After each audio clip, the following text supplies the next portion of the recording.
Okay, this is not the video that I wanted to go out there and make today. I actually was going to record a Philip Hronik commentary talking about the Canucks and the Red Wings, and I was actually in the middle of recording that piece of audio. And then we had this come out, and I was like, okay, scrap that. We'll move the Hronik stuff to Saturday because I do have a trip going on, so I have to pre-record videos anyway. Let's talk today in Wednesday's edition of Vancouver Canucks Talk about an update that was given to us via Donnie and Dolly on today's show. I'll leave a link in the description to this audio clip. Earlier today, Rick Dhaliwal shared an update on a few potential trade targets for the Vancouver Canucks. And as you can read from the post over here, the Donnie and Dolly video goes over 5 potential trade targets that are broadcasted onto the show. They are Jake Guentzel of the Pittsburgh Penguins, Elias Lindholm of the Calgary Flames, Adam Henrique of the Anaheim Ducks, Sean Monahan of the Montreal Canadiens, and, of course, at the very bottom there, Chris Tanev of the Calgary Flames. Now, when it comes to these 5 guys, burgers and fries, we had made videos about 4 of them. We hadn't talked about Adam Henrique, but when it comes to Guentzel, Lindholm, Monahan, and Tanev, there are a bunch of videos over the past few weeks highlighting these different names and whether or not the Canucks could go after them, or whether or not they should go after them. That's also a thing. But when it comes to your opinions, we've actually seen a lot of diversity in the comments section, which I really do appreciate. Some of y'all are on board with some of these names. Others are saying, all right, well, some of these guys are slower. He doesn't really fit with the team right now. Should we go after them? No, I don't think we should. There are a lot of conversations going on, so please keep that up in the comment section of this video. But why this clip on Donnie and Dolly is so interesting is because of Rick's assessment of Chris Tanev and the Vancouver Canucks. I took the liberty to go out there and transcribe what it was that Dolly said on the program. You can listen to the audio yourself by clicking the link in the description. You'll just hear the same thing. But Dolly says this about Tanev, that he's the interesting one for me, Donnie. There's tremendous respect for Tanev in the Vancouver organization, top to bottom. Everybody loves the guy. You know Quinn Hughes loves him. Quinn Hughes has gone to bat for Tanev this year, and he has told management that Tanev is a guy you guys should target. And Tanev loves Vancouver. I know for a fact that if he became a free agent July 1st, Vancouver would be very, very, very, very high on his list of potential places to go. But how do you get him out of Calgary? You've already got Elias Lindholm on there, Donnie, as a potential. He actually cuts himself off. He's talking about the trade list. There's already Lindholm on the list, and now Tanev's there too. How much are you willing to give up? It's all questions surrounding the Canucks right now. And so, for Chris Tanev, we're talking about him once more, not because an insider is saying that it's closer or that it's coming or whatever, but because of the endorsement. Grady went out there and tweeted this in regards to this same audio clip, but it's very interesting to hear that Quinn Hughes went to the Canucks management team and said himself that Chris Tanev is a guy they should target. It's not uncommon a captain would do this, but they played well together under the previous regime. And my thought process in reacting to this was, really? Like, I get it. It is within the captain's best interest to go out there and consistently talk with the management, to talk with the coaching and say, yeah, like, our team is like this, we need to do this, we need to get this, or whatever. But to hear from Rick Dhaliwal that there is apparent interest, not from the Canucks, but from Quinn Hughes himself, him telling Alvin Rutherford or whomever it is in the Canucks management that, yeah, you guys should get this guy, bring him back.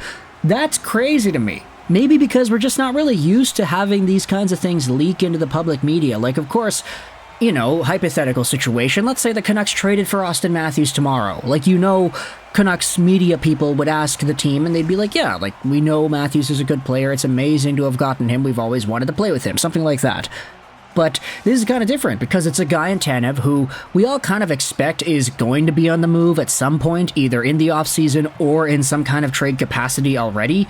And because there's a link with Vancouver that's been there for a few years, literally like a decade plus, Tanev, you gotta remember, he made his debut with the Vancouver Canucks during the Stanley Gosh Darn Cup Finals in 2011. He was there, and if he were to come back, he would be the only remaining Canuck from that 2011 team. I mean, it would have been kind of weird because, there was a half-decade lull of him not playing for Vancouver, but still, everybody else is gone. Kessler, Edler, Burrows, Sedins, Bieksa, Ehrhoff, and, Tambellini, Glass, LaPierre, Torres, all these guys are gone. Tanev could be the only one remaining. And because there's a link there, it's so cool to hear that Quinn Hughes himself is being like, yeah, no, like, get him. You should bring him back.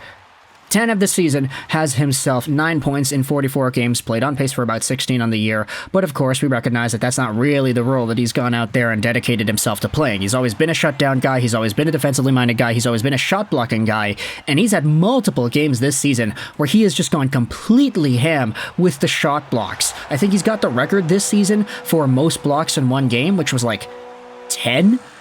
And there was another 9-block game that he had there too, later on after returning from injury. It's been crazy for Chris Tanev. He's been so good at his craft. But whenever we talk about him, it's interesting. There are a lot of fans that will go out there and say, hey, he's a little bit too old. He's a little bit slower now. Is this really the guy that we're getting for Vancouver? He's 34 years old now, which is kind of mind-boggling to think about because, yeah, whenever I think of Tanev, I still think, yes, Stanley Cup finalist, and he made his debut there. He was a rookie. Now he's 34 years old, and it's been 14 years since the gosh darn Cup finals, so, you know, time flies pretty fast.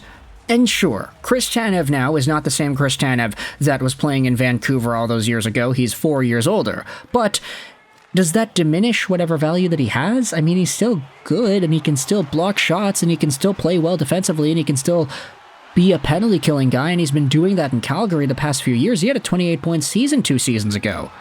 This is still a guy that I think could provide some good value for the Vancouver Canucks. But the question is this really the move to make?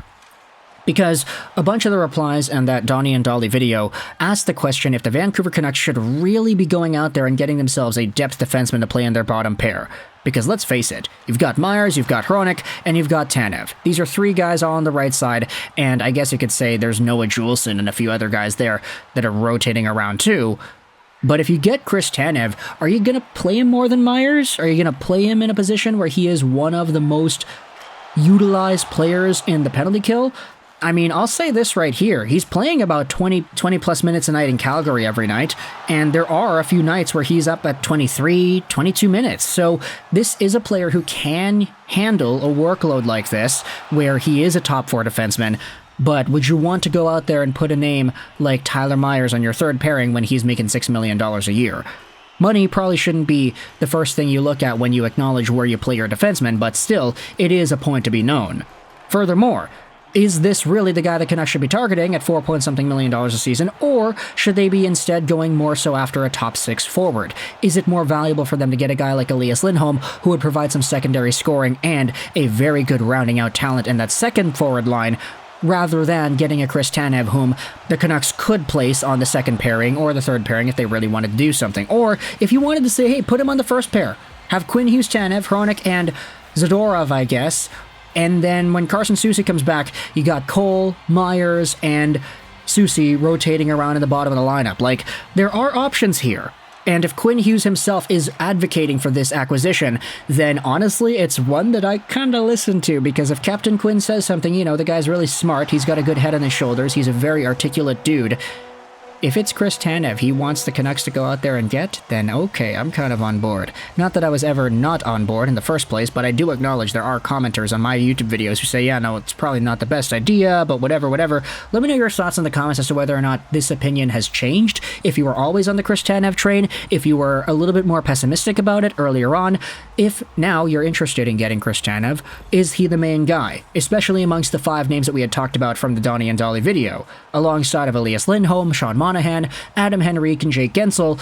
Is Chris Tanev the number 1 target in your opinion? Let me know your thoughts in the comment section below. The Canucks are playing the St. Louis Blues later tonight, and I'm going to be honest, I'm not going to be able to watch the game. I'm going to a buddy's house, so once the game is over, we'll probably make a post-game video somehow, either, I don't know, Gonzo style, just a car vlog, who really knows? We're going to figure it out as the night goes on, but either way, thoughts in the comment section below about Chris Tanev and the Vancouver Canucks. I hope you enjoyed this Vishal 9, and bye.